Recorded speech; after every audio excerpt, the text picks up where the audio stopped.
আসসালামু আলাইকুম। আলহামদুলিল্লাহ চলে আসলাম 300 ফিটে। আপনাদেরকে একটু দেখাচ্ছি। খুব রিস্ক নিয়ে ভিডিওটা করতেছি, এক হাতে গাড়ি চালাচ্ছি আর এক হাতে ভিডিও করতেছি আপনাদেরকে দেখানোর জন্য। গাড়িটা চালিয়ে চলে যাচ্ছি নীলা মার্কেট দিয়ে। সাথে থাকুন, পুরো ভিডিওটা দেখুন। এক হাতে গাড়ি চালাচ্ছি আর এক হাতে ভিডিও করতেছি, আপনাদেরকে দেখাচ্ছি। এই শোরুমের নিচে দিয়ে চলে গেলাম একদম 300 ফিটের মাথার দিকে। এরপরে চলে গেলাম নীলা মার্কেটে। নীলা মার্কেটে অনেকদিন পরে গেলাম। নীলা মার্কেটে তো অনেকদিন পরে আসলাম, তাই আপনাদেরকে একটু দেখাচ্ছি নীলা মার্কেটটা কেমন। খুব সুন্দর লাগলো, লাভ করে সাজালো। আমি আরও 1 বছর আগে গেছিলাম, তখন এরকম দেখি নাই।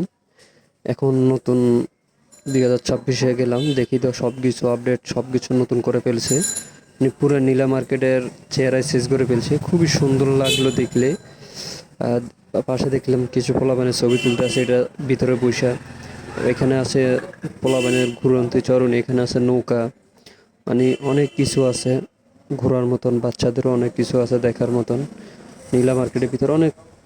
এরপরে এটা আছে রেস্টুরেন্ট। যাওয়ার সময় দেখলাম রেস্টুরেন্টটা খুব সুন্দর লাগলো, একটু ভিডিও করে নিলাম, তাই আপনাদেরকেও দেখালাম।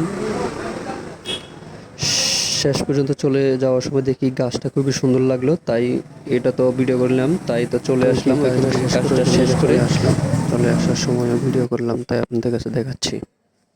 রাতের বেলা দৃশ্যটা খুবই সুন্দর লাগে, চারপাশে লাইট জ্বালিয়ে আছে, খুবই সুন্দর লাগলো। অনেকগুলা লাইট জ্বলে।